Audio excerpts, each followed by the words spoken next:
Greetings, I'm Professor Hobo, and welcome to another HOBOTECH News product review. Summer travel season is right around the corner, and many folks are gearing up to hit the road. One of the biggest hurdles to being off the grid in the heat of the day is keeping your food and drink cold on the go. What if you want to have ice cream or frozen food at the same time? The only real option is a dual zone 12-volt compressor fridge. Meet ICECO's latest dual zone all aluminum fridge freezer, the APL35. It's probably the best looking 12-volt fridge I've ever seen. When I say it's actually all aluminum, I mean both inside and out. No cheap plastic here, but is it any good? Let's find out. HOBOTECH.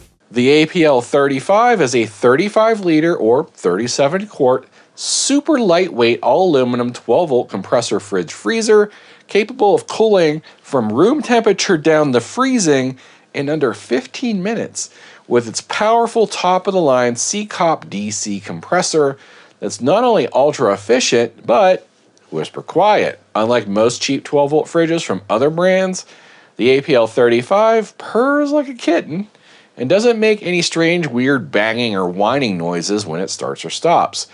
It's a dual zone design with two separate compartments.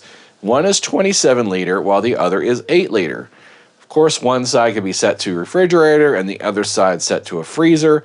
You can actually set both sides to fridge or both sides to freezer if you desire. It also has a feature where you can completely disable one side if you're trying to save some energy. The temperature on either side can be set all the way down to -4 degrees Fahrenheit or -20 degrees Celsius. Like most other 12-volt fridges, it does offer both an Eco and a Max mode. Eco mode is to save energy, of course, and that is to run the compressor slower and to make it run quieter. If you're powering it from a lead-acid battery, it does include the old-school low, medium, and high settings for battery low voltage protection. The aluminum construction also covers the built-in spring-loaded handles that are on both sides, as well as the scissor hinges, which are on the back. Right here, you got these all aluminum scissor hinges, you have all aluminum quarter protectors, and of course, my favorite part, the mechanical latches. Because I don't like fridges that don't have a mechanical latch. They often pop open and you don't realize it until it's too late. And like you can see here, it's all aluminum, I wasn't kidding. Now the only bits of plastic that I noticed on this thing are gonna be on the handles themselves to help you hold it. And then the section at the bottom, which is plastic that actually has the Bluetooth receiver and has the USB port and plug in the bottom. The rest of this on every side, including even the bottom, as you can see, is all aluminum. And yes, I'm picking this up super easily because it's not heavy, it really isn't. And yes, of course, the refrigerator does come with the 12-volt cigarette lighter style plug. So this is a heavier duty one. It actually has four. If you can see that, it actually has 4 little nubs on it. And this is like a pretty strong spring. They like really beef this up to hold itself in there when you're going off-road. And if you're into plugging it into AC grid power or an inverter, it does come with its own little power brick. And this power brick works at 14.5 volts, 6 amps. So that's more than enough power to keep this fridge going all the time in its maximum setting. Inside, it sports a double internal light, so no problem seeing inside on either compartment. It also has a drain plug in the bottom, which is great if you want to fill it with ice or just feel like hosing it out. It does have this unique stay put lid, which will hold its position so you no longer have to hold the lid opening while loading and unloading. It folds all the way back like this, and then you can fold it partially open. Now, as for size and weight of this fridge, it's approximately 27 by 14 by 16 inches. And on my scale, it weighs exactly 30 pounds, even though they claim on the website it weighs 32 pounds. I'm guessing they probably just rounded up when they converted from kilograms to pounds, as this thing truly only weighs 30 pounds. Onto the display, which is on the bottom side. This is an LCD, of course, very good.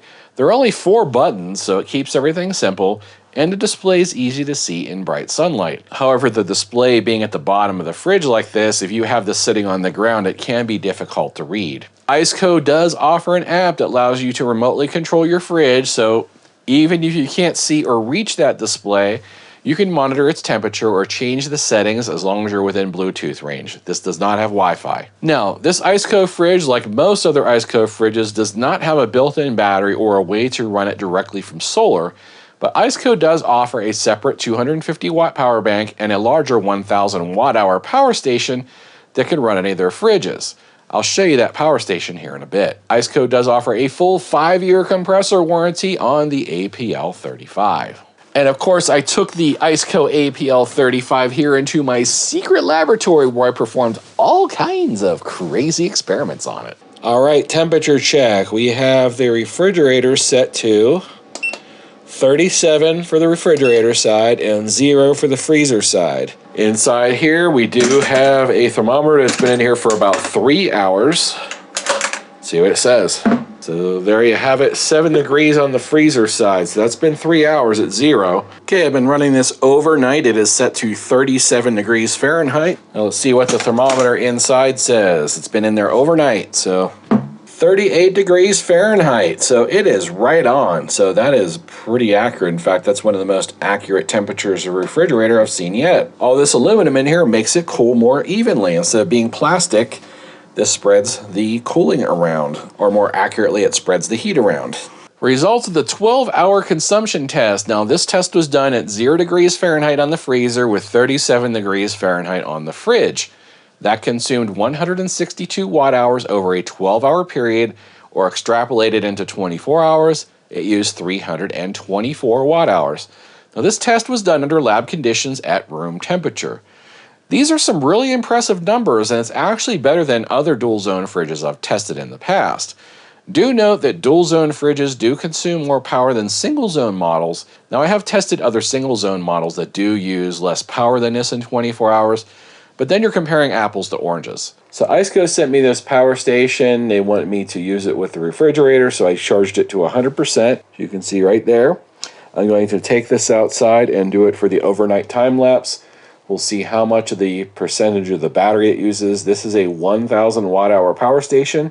Okay, here's my setup outside. It's a little after midnight. I got the fridge, the clock. I have a temperature thermometer down there. It's warming up to the outside temperature right now. I have my shunt camera, and I have the ICECO power station powering this whole shebang. So I will allow the power station to power this fridge. This is south-facing property. You can see my solar panels here, so I'm not cheating. This refrigerator is going to be exposed to the full wrath of the Arizona sun at 7,000 feet above sea level, so it is probably going to use a lot more power than it does in the lab. This is the whole point. We're going to test it and find out. Okay, here we are 12 hours later exactly. Well, it says 111 in direct sunlight. It's actually about 80 degrees. As we'll see there, it's used 15% so far. And I don't know if you can read that either. It says 146 watt hours. We're gonna let it go till midnight because why not? The temperature of the metal of the fridge is only 89 degrees. Well, it looks like it varies slightly depending on where I aim it. But yeah, that's been cooking out in the sun all morning and it's barely 10 degrees above ambient. So this metal surface, believe it or not, I think it's a better idea because it reflects more heat than a plastic surface. We'll come back in 12 hours and see what the results are. Okay, catastrophe as always when I try to do these really long tests, especially outside. Something happened to the connection between the ICECO power station and the shunt. And it looks like, according to the meter, even though it's been 24 hours, it only ran 20 hours and about 45 minutes.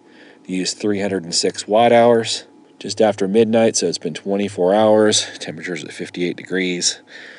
So yeah, the fridge shut off, so it totally warmed back up over the last 3 hours. It looks like it shut off around 9 p.m.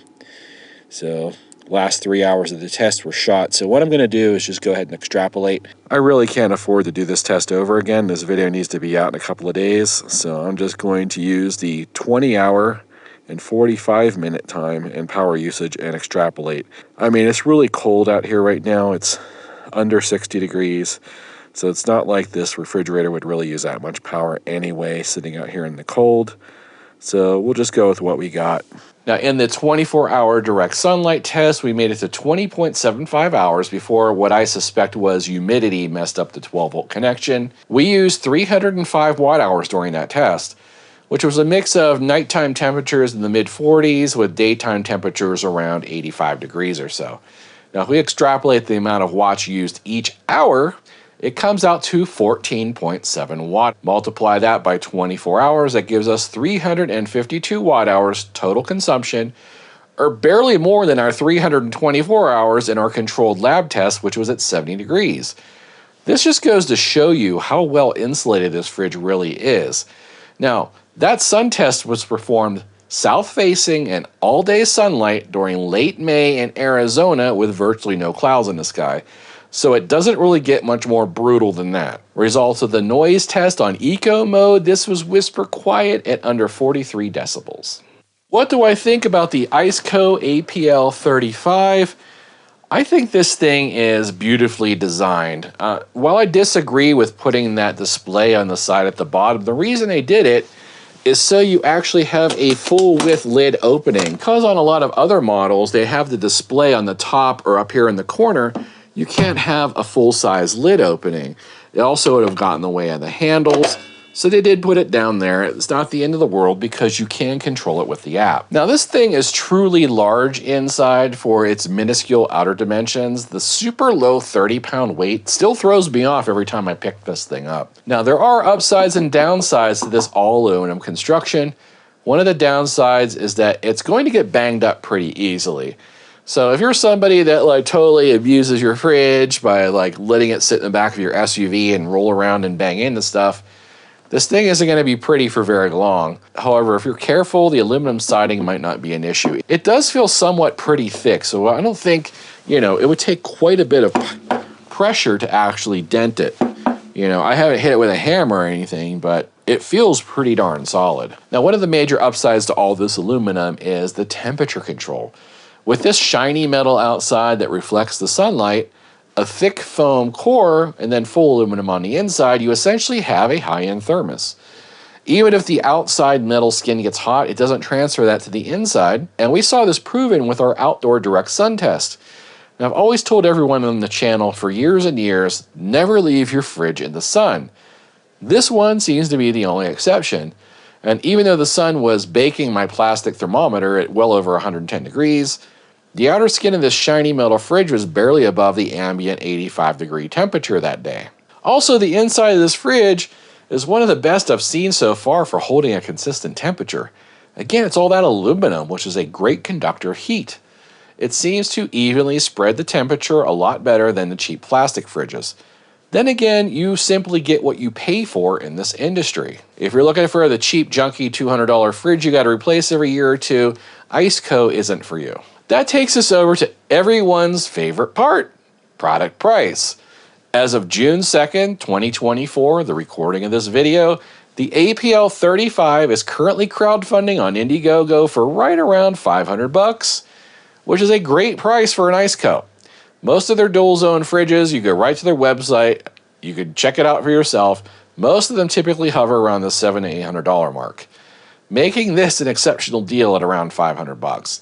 Now, when this fridge does go retail on their website, expect it to be in the $700+ range. ICECO does have a long history on Indiegogo of fulfilling their campaigns, so don't be concerned about purchasing this fridge through Indiegogo. You will be guaranteed to get one for whatever price you paid, and it will start shipping these at the end of June. I think the short wait for this is certainly going to be worth saving a few $100, because this is really a high quality refrigerator. So if you're interested in the APL35, the link is going to be in the description of this video below. I'm also going to put a link here at the bottom of the screen that you can type in, along with a QR code that you can scan if you're watching me on TV.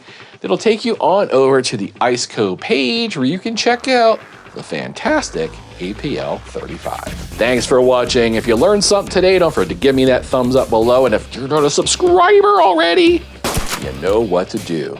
That's it for now. Till next time. Odin commands you to like and subscribe, and clean my litter box.